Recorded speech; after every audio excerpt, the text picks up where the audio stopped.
Hi everyone, welcome to my next video.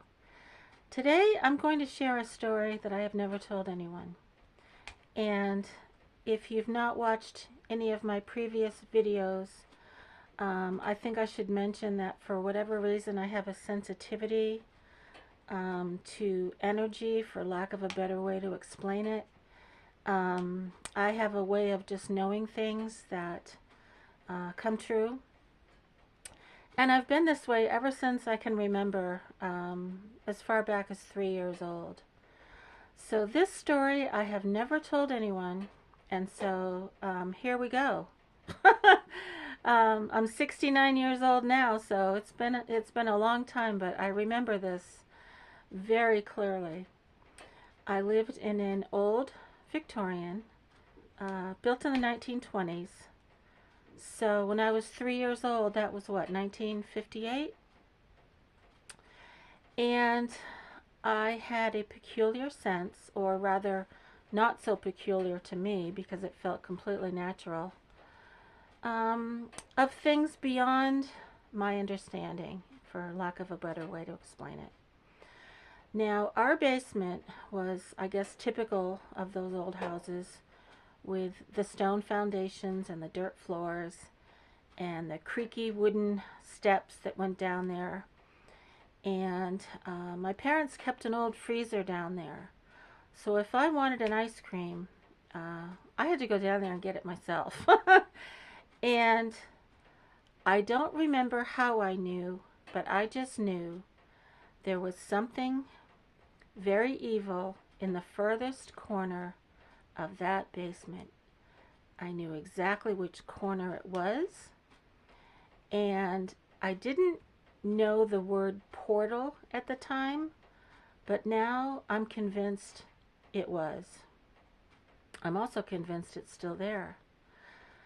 But here's how I handled that spooky belief of that evil presence. And this is going to sound really strange to a lot of you, but again, I had a sense of the beyond in a way that I probably can never explain.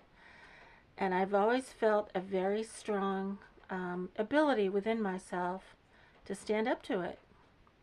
And that is by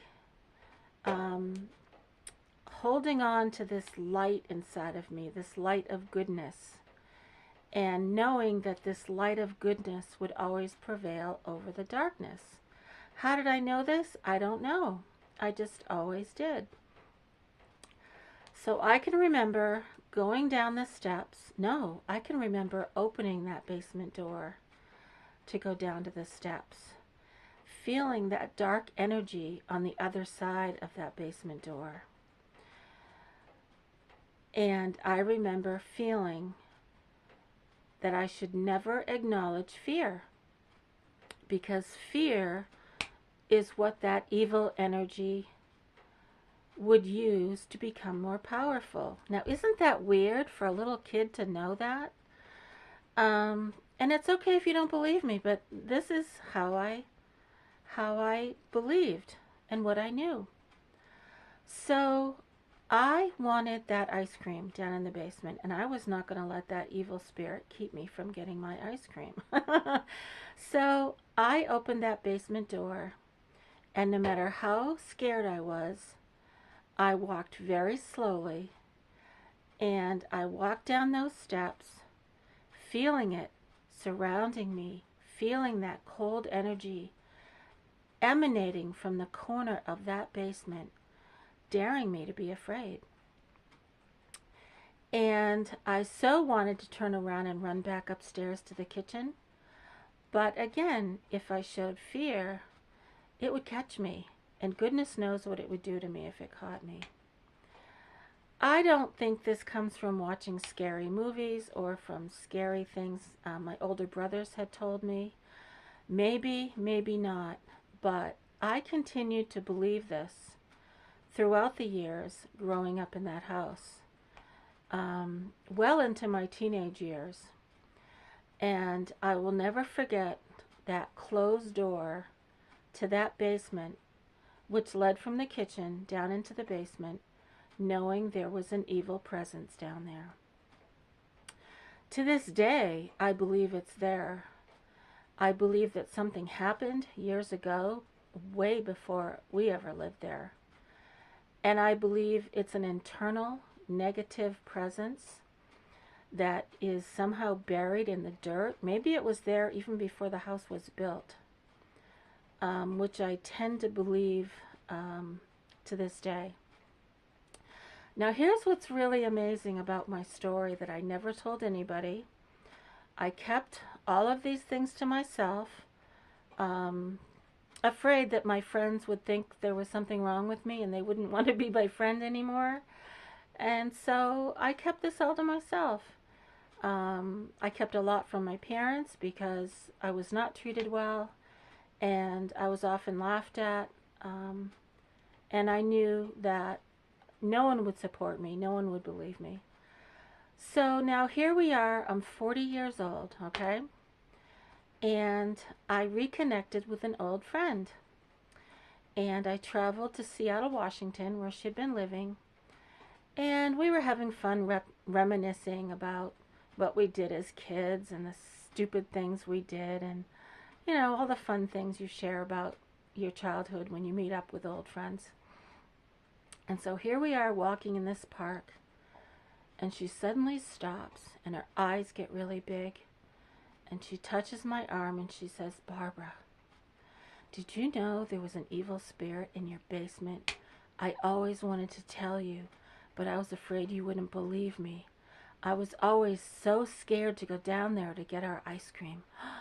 I looked at her and I so wanted to tell her that I knew, but I was still afraid. And I was afraid that, I don't know what I was afraid of. Maybe of making that evil presence too real, of bringing it back into my life somehow. And by acknowledging that it was evil, maybe it would come back to me even though I didn't live there anymore. But I'll never forget the look on her face. And she said, "Barbara, I always wanted to tell you, I felt that evil presence down there. And I was always so afraid of going down in your basement." And that was that. And all these years I've kept this to myself. Now, what it was or who it was, I don't know. But you know what? I know it's still there. And I don't know if the people who live there now are aware of it. I don't know if it's affected their life. But I believe it's something that will be there forever. And that old houses maintain good or bad spirits. And whatever happened there, even years, hundreds of years before that house was built, it's there forever. So I'm very curious to hear if any of you have ever experienced anything like this. If you've ever had feelings that you've never shared before in fear of being laughed at or ridiculed. I love sharing these stories now on my channel, and I know that some people will think they're ridiculous and they might not believe me, and that's okay.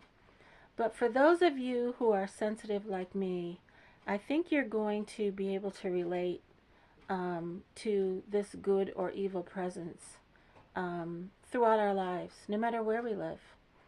So thank you so much. I hope you're enjoying my true stories. I would love to hear your comments, and hit the like, and feel free to subscribe.